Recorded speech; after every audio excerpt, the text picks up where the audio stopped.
Hello hello mic check.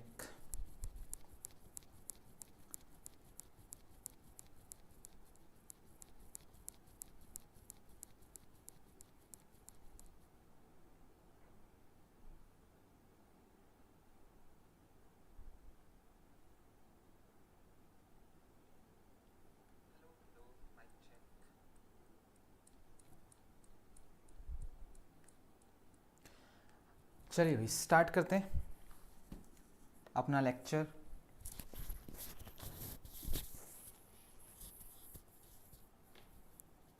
ये है UGC net का फ्री बैच पेपर सेकंड के लिए। और जैसा कि आप जानते हैं कि हमने unit 1 and unit second complete कर ली है। यूनिट थर्ड हमने स्टार्ट किया था फिक्शन एंड शॉर्ट स्टोरीज, जिसका ये थर्ड लेक्चर चल रहा है, द रोमांटिक एज। इससे पहले हम 2 लेक्चर्स कंप्लीट कर चुके हैं। ये दोनों की पीडीएफ्स आपको भेज दी गई हैं टेलीग्राम ग्रुप पर। इसकी पीडीएफ हम आज भेज देंगे रोमांटिक एज की, यानी लेक्चर नंबर थर्ड की। आज ये कंप्लीट हो जाएगा। आज की क्लास बहुत छोटी रहने वाली है, शायद आधे घंटे या 40 मिनट के आसपास की, क्योंकि अभी द विक्टोरियन एज जो अगला लेक्चर है हमारा, उसके नोट्स तैयार नहीं है। उसके नोट्स आज बैठकर बनाएंगे, फिर आपको पढ़ाएंगे। तो रोमांटिक एज हमने पढ़ना शुरू किया था। रोमांटिक एज के बारे में हमने पढ़ा था, बताया था आपको कि देखिए फेमस तो ये पोइट्री के लिए ही है, लेकिन फिक्शन और शॉर्ट स्टोरीज फ्लॉरिश की थी इस एज में।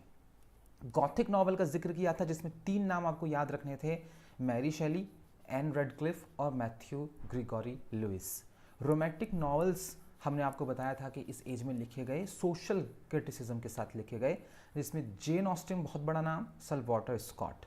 शॉर्ट स्टोरीज और नॉवेलाज का एक दौर आया था इस सेंचुरी में, रोमांटिक एज में, जिसमें वॉशिंगटन इरविंग, चार्ल्स लैम जैसे लोग शामिल हैं। थीम्स की हमारी बात हुई थी कि रोमांटिक फिक्शन में थीम्स किस तरह की होती थी।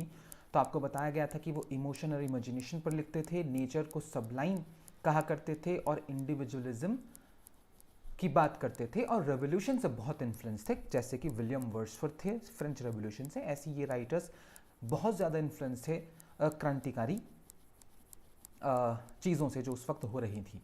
वहीं से एक टॉपिक निकल कर आया था जेकोबिन नॉवेल्स, जिसमें हमने आपको बताया था कि जेकोबिन नॉवेल्स को जेकोबियन नॉवेल्स से कंफ्यूज मत करिएगा।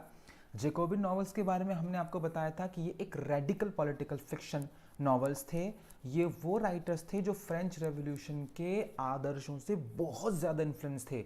ये डेमोक्रेसी, रिपब्लिक और सोशल जस्टिस के एडवोकेसी में लिखा करते थे, और ये मोनार्की के खिलाफ बोला करते थे अपनी रचनाओं में। ये इस तरह के फिक्शन लिखते थे कि जिसमें वो मोनार्की, सिस्टम्स, इंस्टीट्यूशंस के खिलाफ बोला करते थे।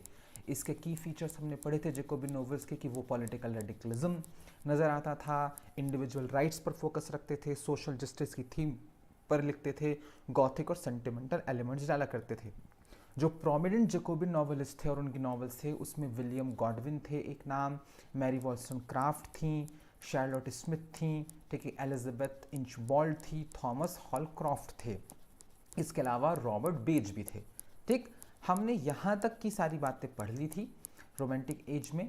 इसके बाद आज जो हमें टॉपिक शुरू करना है वो है prominent fiction writers of romantic as. Romantic as के जो प्रोमिनेंट फिक्शन राइटर्स हैं। अब जैसे हमने आपको बताया था कि इससे पहले प्री चौसेरियन से लेकर, ठीक है, और आगे रोमांटिक एज से पहले तक हमने ये देखा था रेस्टोरेशन में, प्यूरिटन में, कि फिक्शन और शॉर्ट स्टोरीज का जो उदय था, द राइज ऑफ फिक्शन और शॉर्ट स्टोरीज था, वो उतना प्रोमिनेंट नहीं था।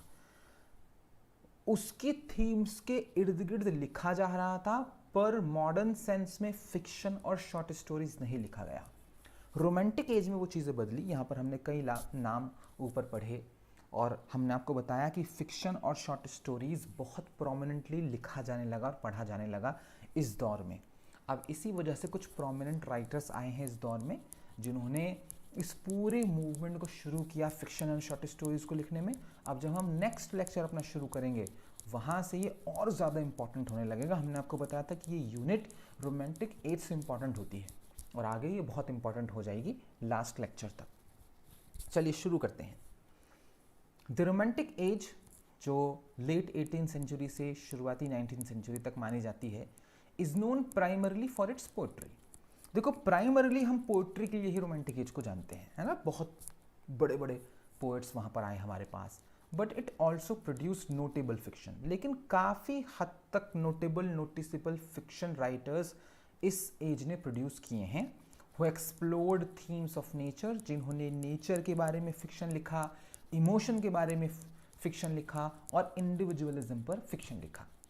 Here are some of the prominent fiction writers of the romantic age। अब हम romantic age के कुछ notable prominent fiction writers को पढ़ेंगे along with their works, साथ में उनकी रचनाओं के बारे में भी पढ़ेंगे और उनकी brief biographies भी देखेंगे। अब जब भी किसी लिटरेरी स्टूडेंट के सामने रोमांटिक एज की बात की जाती है तो बताओ भाई रोमांटिक एज में किस आदमी को जानते हो, तो उसके मुंह से पहला नाम विलियम वर्ड्सवर्थ निकलता है, जॉन कीट्स निकलेगा। जो ज़्यादा पढ़ा लिखा स्टूडेंट है वो पूरे नाम बता देगा कि सर विलियम वर्ड्सवर्थ हैं, जॉन कीट्स हैं, कॉलरिज हैं, लॉर्ड बायरन हैं, पीबी शैली हैं, ठीक है, वो पूरे नाम गिना देगा रोमांटिक मोमेंट्स के सभी पोएट्स के। और जैसे हमने कहा कि फेमस भी पोएट्री के लिए ही है ये एज, लेकिन इस एज में बेहतरीन फिक्शन राइटर्स भी हुए हैं। कौन कौन? जिसमें पहला नाम मैरी शैली हैं। मैरी शैली लाइफ स्पैन है 1797 से 1851। नोटेबल वर्क है इनका फ्रैंकेनस्टीन 1818। आपको ये सन याद रखना है। Good evening all of you. Biography पढ़ते हैं इनकी। Mary Shelley the daughter of the feminist writer Mary Wollstonecraft. जी हाँ, मैरी शैली फेमिनिस्ट राइटर मैरी वॉल्स्टोनक्राफ्ट की बेटी, ठीक है, और पॉलिटिकल फिलोसोफर विलियम गॉडविन की बेटी। वॉज अ नॉवेलिस्ट, ये एक नॉवेलिस्ट थी, शॉर्ट स्टोरी राइटर थी और ड्रामाटिस्ट थी। She is best known for फ्रैंकेनस्टीन, ये जानी जाती हैं फ्रैंकेनस्टीन के लिए, अपनी रचना फ्रैंकेनस्टीन के लिए, जो कि एक गॉथिक नॉवल है। That also stands as one of the earliest examples of science fiction, और ये शुरुआती एग्जाम्पल्स में से एक है साइंस फिक्शन का, फ्रैंकेनस्टीन। The novel reflects themes of creation, इस नॉवल में बात हुई है निर्माण की, ह्यूमन एम्बिशन, इंसानी महत्वाकांक्षा की, the dangers of playing God, और खतरे क्या है जब इंसान अपने आप को ईश्वर मानने लगे तो। शैलीज अदर वर्क्स इंक्लूड, इनकी और भी रचनाएं हैं जो फिक्शन में काउंट होती हैं इस एज में, जैसे कि द लास्ट मैन 1826, ये एक डिस्टोपियन नॉवल है, और सेवरल ट्रैवल राइटिंग्स इन्होंने लिखी हैं। She was married to the poet PB Shelley, और ये पीबी शैली की बीवी रही हैं। तो मतलब क्या लेगेसी है मैरी शैली की कि माँ लिटरेचर की पहली सबसे बड़ी आवाज़ फेमिनिस्ट क्रिटिसिज्म की, मैरी वॉल्स्टोनक्राफ्ट। मैं तो फ़ैन हूँ भाई मैरी का, बहुत बहुत ख़तरनाक वाला फ़ैन हूँ। और बाप बहुत बड़े पॉलिटिकल फिलोसफर विलियम गॉडविन, और पति पीबी शैली, ठीक। लेकिन खैर ये जाने जाती हैं अपने नाम से, ना कि अपने बाप, अपनी माँ और अपने पति के नाम से। मैरी शैली का अपना एक बहुत बड़ा योगदान है, इनका अपना एक बहुत बड़ा नाम है, ठीक है, फिक्शन राइटिंग में। दूसरा नाम है जेन ऑस्टिन। इनके तो हम सब फैन हैं। लिटरेचर जब हम पढ़ना शुरू करते हैं, गुड इवनिंग खुशबू, तो जेन ऑस्टिन वो पहली क्लासिकल राइटर होती हैं जो किसी के हत्थे चढ़ती हैं, ठीक है। हमने बहुत सारे ऐसे लोगों के बुक्स कलेक्शन में जेन ऑस्टिन की किताबें देखी हैं जिन्होंने पढ़ना भी शुरू किया है, या वो बहुत ज़्यादा डिवोटेड रीडर्स नहीं हैं, तो उनके पास भी जेन ऑस्टिन होती हैं एक दो किताबें, खास तौर से pride and prejudice. Life span है 1775 से 1817। 3 नॉवेल्स इनके जो सबसे ज़्यादा फेमस हैं वो है pride and prejudice, sense and sensibility और एमा। 1813, 1811 और 1815 इनके रचनाओं के साल।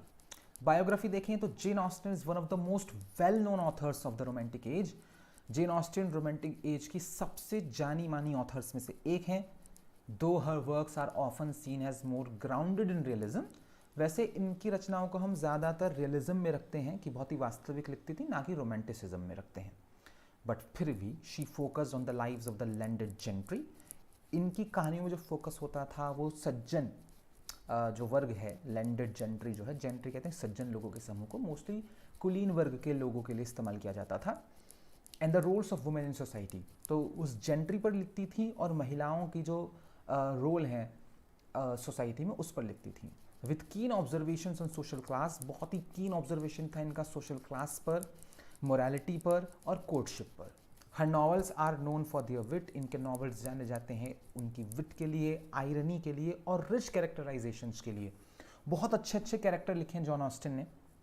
Although she had a quite life in rural England, ये बहुत ही शांत जीवन बिताती थी ग्रामीण इंग्लैंड में। Austen's works had a lasting influence on English literature, लेकिन ऑस्टिन की रचनाओं का एक कभी ना खत्म होने वाला प्रभाव है इंग्लिश लिटरेचर पर, बहुत बड़ा है, बहुत बड़ा। तीसरे नाम है sir Walter Scott. Life span है 1771 से 1832। नोटेबल वर्क्स में वीवर्ली है इनका 1814 का नॉवल, ठीक है, आइवनहो है 1819 का, और the heart of Midlothian 1818। Biography देखते हैं इनकी। Sir Walter Scott was a Scottish historical novelist. ये स्कॉटिश थे सबसे पहली बात, और हिस्टोरिकल नॉवलिस्ट थे। ये ऐतिहासिक घटनाओं पर लिखा करते थे, इतिहास पर। पोएट थे और प्ले राइट थे। हिज वेवर्ली नॉवेल्स, इनके जो वेवर्ली नॉवेल्स हैं, बिगिनिंग विद वेवर्ली, जो वेवर्ली से ही शुरू हुआ, पहला नॉवल का नाम ही वेवर्ली था 1814 में, are considered some of the first works of, इन्हें माना जाता है शुरुआती रचनाओं में से एक हिस्टोरिकल फिक्शन की।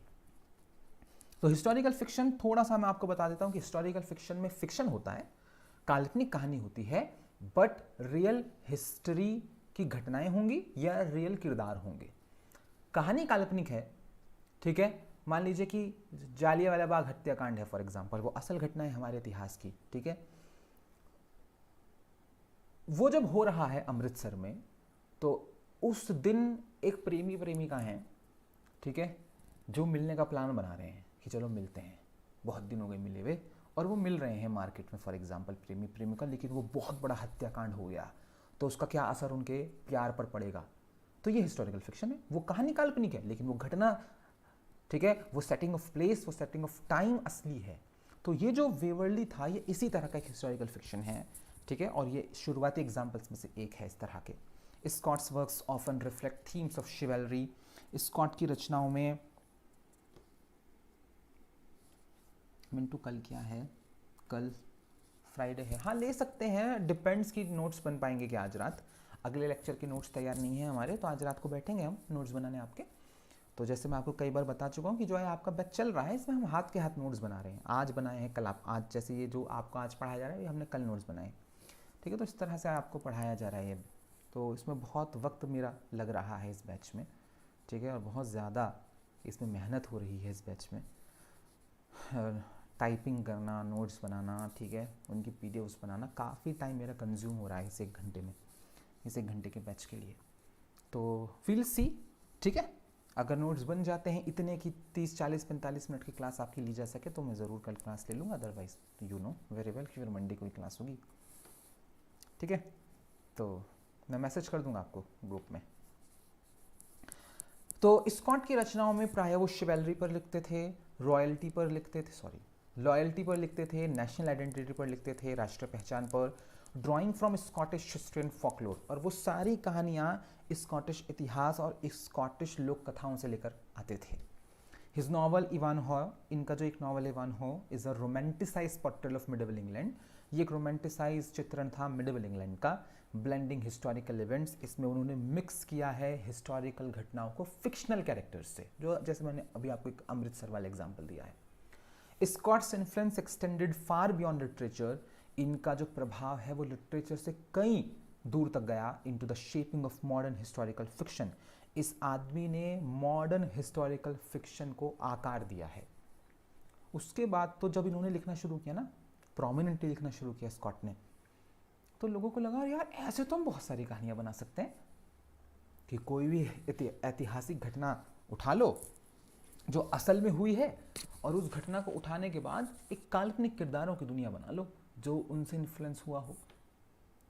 अब बैठे बैठे कवि कल्पना कर रहा है, राइटर कल्पना कर रहा है कि यार जब 1857 की क्रांति हुई होगी और एक मजदूर होगा, ठीक है, जो रोज़ाना फल बेचता होगा, रोज़ाना उसके घर में रोटी पकती होगी, लेकिन उस क्रांति के बाद कर्फ्यू लग गया मेरठ में, तो वो कैसे अपना घर चला रहा होगा, चलो इस पर एक नॉवल लिखते हैं। तो इस तरह के ना जाने बाद में कितने टॉपिक्स उभर कर आए, रियलिस्टिक जो लग रहे थे, ठीक है, लेकिन वो फिक्शन थे, तो उनका बहुत बड़ा योगदान है, ठीक है। नेक्स्ट नाम है एन रेडक्लिफ। लाइफ स्पैन है 1764 से 1823।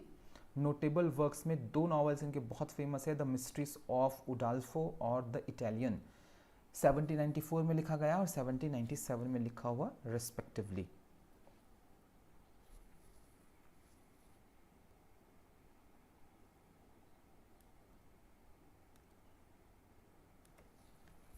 बायोग्राफी देखते हैं इनकी। Ann Radcliffe was a leading figure in the development of gothic fiction. ये लीडिंग फिगर है गॉथिक फिक्शन के डेवलपमेंट में। एन रेडक्लिफ का जो योगदान है वो बहुत बड़ा है। ये वो जॉनरा है that became highly popular during the romantic age, जो रोमांटिक एज में बहुत पॉपुलर हुआ। Her novels often involve young heroines. इनकी नॉवेल्स में प्रायः यंग हीरोइंस हुआ करती थी। Encouraging mysterious and supernatural occurrences, और उनकी जिंदगियों में रहस्यमय और सुपरनेचुरल घटनाएं होती थी।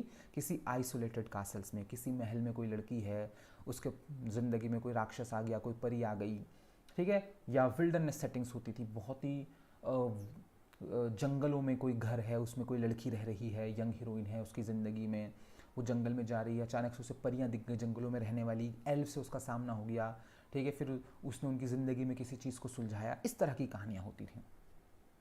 रेडक्लिफ्स use of detailed scenery, Radcliffe जिस तरह से डिटेल्ड सीनरी का इस्तेमाल करती थीं, her innovative technique of explaining the supernatural, और जो इनोवेटिव तकनीक थी इनके पास सुपरनेचुरल को एक्सप्लेन करने की रैशनल टर्म्स में, help shape the Gothic novel, इन्होंने बहुत मदद करी गॉथिक नॉवल को शेप करने में।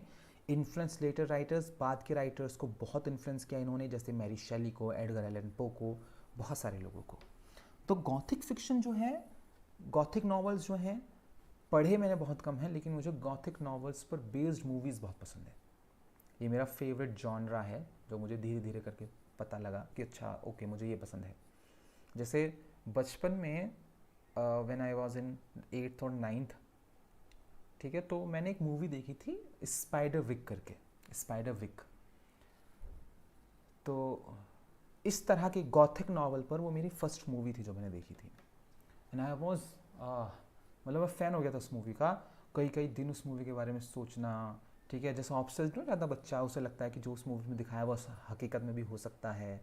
तो उस मूवी में एक बच्चा जंगल में घर में रहने लगता है कि उसके इनहेरिटेंस में वो घर आता है, महल आता है, दादा मर जाते हैं, फिर उसके परिवार को वहाँ जाना पड़ता है। तो वहाँ पर राक्षस रहते हैं बहुत सारे, जो दिखते नहीं हैं वैसे आँखों से, लेकिन उसके दादा ऑब्सेस्ड होते हैं उन राक्षसों की दुनिया से। वो चश्मे बना रखे हैं उन्होंने जिससे ही वो नज़र आते हैं। सबसे पहले घर में उसी को दिखते हैं वो, उसके घर में एल्व्स रहते हैं, ठीक है। तो बहुत अच्छा, तब मुझे एहसास हो कि ओके मुझे गॉथिक नॉवेल्स पसंद है। फिर 2-4 नॉवेल्स भी पढ़े, लेकिन अब मुझे ये मूवीज़ बहुत पसंद है गॉथिक नॉवेल्स पर बेस्ड, ठीक है। बहुत बड़ा जॉनरा है, बहुत बड़ा जॉनरा है, अभी फ़िलहाल मॉडर्न टाइम में बहुत बड़ा जॉनरा है। नेक्स्ट है मारिया एजवर्थ। लाइफ स्पैन है 1768 से 1849, और मोस्ट प्रोबेबली आपने नाम नहीं सुना होगा इनका, लेकिन इनकी 2 नॉवेल्स बहुत फेमस हैं, खासतौर से बेलिंडा इनका बहुत फेमस नॉवल है। कासल रेक्रेंट 1800 में लिखा था और बेलिंडा 1801 में लिखा था। Maria Edgeworth was an Anglo Irish writer. ये एंग्लो आयरिश राइटर थी, आधी इंग्लिश आधी Irish.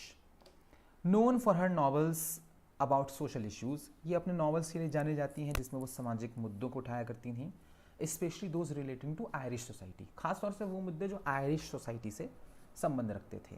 And the relationships between landlords and tenants. वो ऐसे नॉवेल्स लिखती थी जिसमें ज़मींदारों और वहाँ ज़मीनों पर रहने वाले और काम करने वाले लोगों के बीच के रिश्तों पर लिखा करती थीं। Castle Rackrent is often cited as the first regional novel. ये जो इनका कासल रेक्रेंट नॉवल है, इसको पहला रीजनल नॉवल माना जाता है इंग्लिश लिटरेचर में, ठीक है, जो किसी क्षेत्र से आया। जैसे फॉर एग्जांपल भारत का पहला रीजनल नॉवल कौन सा होगा, जो या तो कभी तमिलनाडु में लिखा गया हो, केरला में लिखा गया हो, मलयाली भाषा में, है ना, तो रीजन में लिखा जाए, तो वो रीजनल नॉवेल्स जो होते हैं। Presenting a satirical depiction of Anglo Irish gentry. इसमें एक सटायरिकल चित्रण है एंग्लो आयरिश जेंट्री का। Edgeworth's works combine realism with moral and educational elements. इनकी रचनाओं में रियलिज्म होता था, वास्तविक लगता था बहुत ज़्यादा इनका लिटरेचर, लेकिन उसमें वो नैतिक और शैक्षिक तत्व रखती थी, मॉरल और एजुकेशनल एलिमेंट्स होते थे। And she was praised for her depictions of rural Irish life. और इनकी तारीफ इस बात को लेकर है मारिया की कि जिस तरह से ये ग्रामीण आयरिश जीवन दिखाया करती थी वो बहुत ही कमेंडेबल था, बहुत अच्छे से दिखाया करती थी।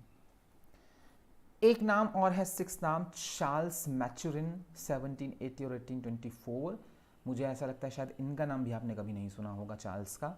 ठीक है, चार्ल्स मैचुरिन बहुत बड़े फिक्शन राइटर्स थे रोमांटिक एज में।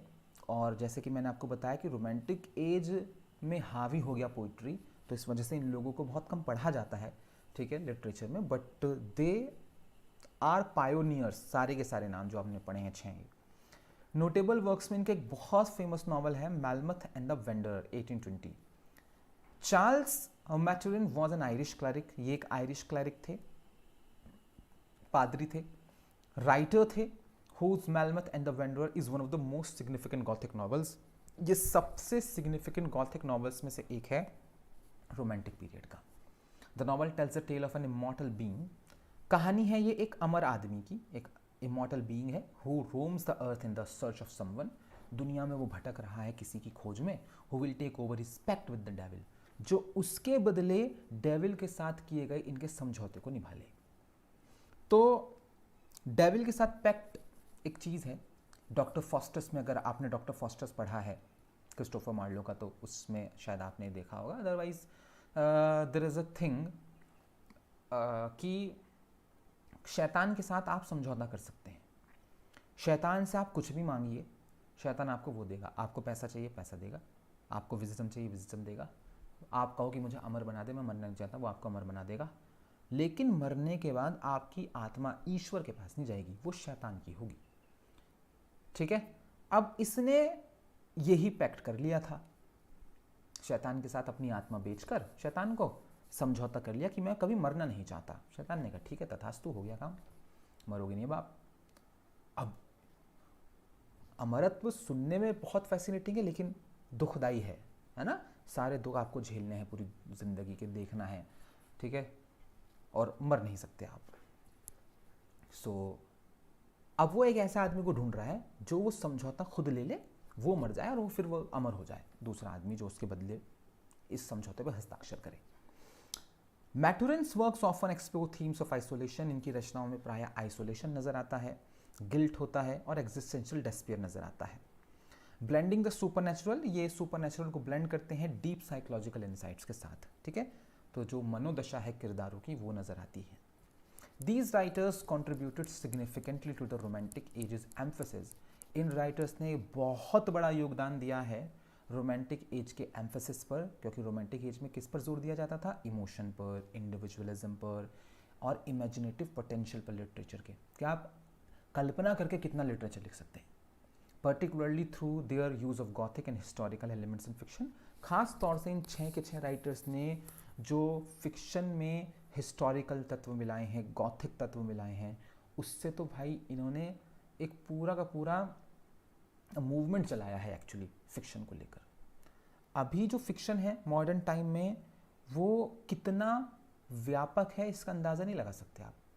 जो हमसे LT ग्रेड का बैच पढ़े हुए हैं या TGT PGT का भी पढ़े हैं जो हमसे, तो हम आपको एक टॉपिक पढ़ाते हैं अपनी क्लास में, पेड कोर्स में, फिक्शनल कैटेगरीज। फिक्शनल कैटेगरीज में हमने आपको 25 से 30 के आसपास फिक्शन कैटेगरीज पढ़ाई हुई हैं।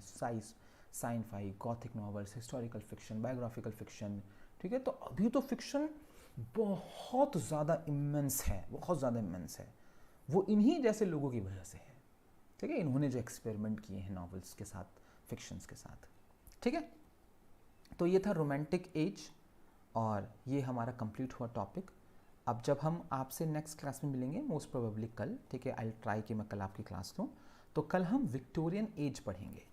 विक्टोरियन, जैसे मैंने आपको कहा कि फिक्शन और शॉर्ट स्टोरीज रोमांटिक एज से इंपॉर्टेंट हुआ है, तो रोमांटिक एज में बहुत सारे क्वेश्चंस हैं जो PYQ हैं, जो बने हैं, पिछले सालों में पूछे गए हैं।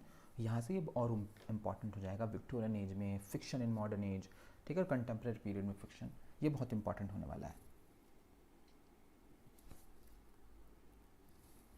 देखो, रोज़ तो क्लास नहीं ले सकते Mintu, that's not even possible, ठीक है, एज अ ह्यूमन बीइंग, ठीक है।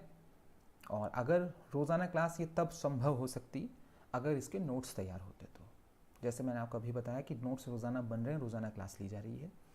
तो थर्सडे तक जो आपकी क्लास है वो इसीलिए है कि ताकि मैं फ्राइडे, सैटरडे, संडे बैठकर इस बैच के नोट्स बना लूँ। ठीक है, तो वो तो पॉसिबल नहीं है। तो जिस स्पीड से ये बैच चल रहा है उसी स्पीड से चलता रहेगा, ठीक है। और बस मैं कोशिश ही कर सकता हूँ कि चलता रहे ये, ठीक है। तो विल सी क्या होता है।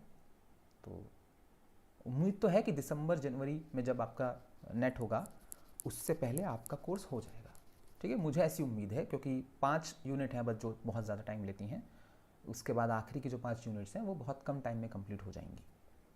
तो देखते हैं क्या होता है। तो मुझे उम्मीद है कि हो जाएगा दिसंबर तक, जनवरी तक होगा। लेकिन ऐसे ही जैसे फॉर एग्जांपल आपका कल एग्ज़ाम है तो ये समझ लो कि आज तक क्लास चल रही है आपकी, आखिरी दिन तक क्लासेस चलेंगी, ठीक है। तो ऐसा कुछ होगा, ये तो तय है। बट कोर्स हो जाएगा, कंप्लीट हो जाएगा कोर्स, डोंट वरी। बाकी एक सूचना है कि यूजीसी नेट पेपर सेकंड के लिए टेस्ट सीरीज़ हमारी तैयार हो गई है और वो सैटरडे को हम ऐप पर डाल देंगे। उसकी जो फ़ीस है वो 299 है, 299 रुपये। 50 टेस्ट हैं उसमें। अभी तो फ़िलहाल 32 टेस्ट मिलेंगे आपको, लेकिन पूरे 50 मिलेंगे। जैसे जैसे टाइप होते रहेंगे वो उसमें ऐड होते रहेंगे। अभी आप देना शुरू करिए 32 टेस्ट को, रोज़ाना एक टेस्ट उसमें ऐड हो जाएगा, डोंट वरी। तो 50 टेस्ट हैं उसमें। एक्सप्लेनेशन है हर आंसर की, मतलब जिसकी पॉसिबल है उसकी। वैसे नहीं कि जैसे किसी को मैं सिनोनिम पूछा तो सिनोनिम की क्या एक्सप्लेनेशन देंगे। तो एक्सप्लेनेशन है, ठीक है। और जो एक्सप्लेनेशन हमने लिखी है उसमें ऐसी एक्सप्लेनेशन लिखने की कोशिश की गई है कि आपको कोई एक्स्ट्रा क्वेश्चन बन जाए उससे। तो एक्सप्लेनेशन को पढ़िएगा, ठीक है। पीडीएफ्स मिल जाएंगी उन टेस्ट की सभी। टेस्ट बिल्कुल वैसा ही है जैसे एनटीए लेगा आपका कंप्यूटर बेस्ड, बिल्कुल वही फॉर्मेट पर टेस्ट है। वैसा ही आपको स्क्रीन नज़र आएगा जब आप देंगे उसे मोबाइल पर, ठीक है। ऑप्शन चुनना, किसी क्वेश्चन पर चले जाना, वो आपने दिए हैं, जो फ्री टेस्ट दिए हैं आपने दो, बिल्कुल वैसा ही। पीडीएफ्स अवेलेबल रहेंगी उसकी, आप उनका प्रिंट निकाल कर बाद में ऑफलाइन प्रैक्टिस कर सकते हैं। एक टेस्ट को आप 10 बार अटैम्प्ट कर सकते हैं। तो अटैम्प्ट करिए उन 50 टेस्ट को। सब प्रीवियस ईयर क्वेश्चंस जो आए हुए हैं वो सब ऐड किए हैं, जो हमने आपको यहाँ पढ़ाया वो क्वेश्चंस ऐड हुए हैं। अलग अलग किताबों से क्वेश्चंस ऐड किए हैं हमने, ठीक है, बहुत सारे। तो बहुत अच्छी टेस्ट सीरीज़ हमने बनाई है, हमें ऐसा लगता है। तो पसंद आएगी आपको। तो आप वो लेना चाहें तो आप सैटरडे को वहाँ से ले सकते हैं, ठीक है। डिटेल आपको बता दी जाएगी जब लॉन्च हो जाएगी। अभी लॉन्च नहीं हो रही, सैटरडे को लॉन्च हो रही है। चलिए, तो मिलते हैं आपसे मोस्ट प्रोबेबली कल, अदरवाइज मंडे। वीडियो को लाइक कर दीजिए, शेयर कर दीजिएगा स्टूडेंट्स के साथ, ताकि सभी स्टूडेंट जो यूजीसी नेट की तैयारी कर रहे हैं उनको मदद मिल जाए।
वेलकम सीता।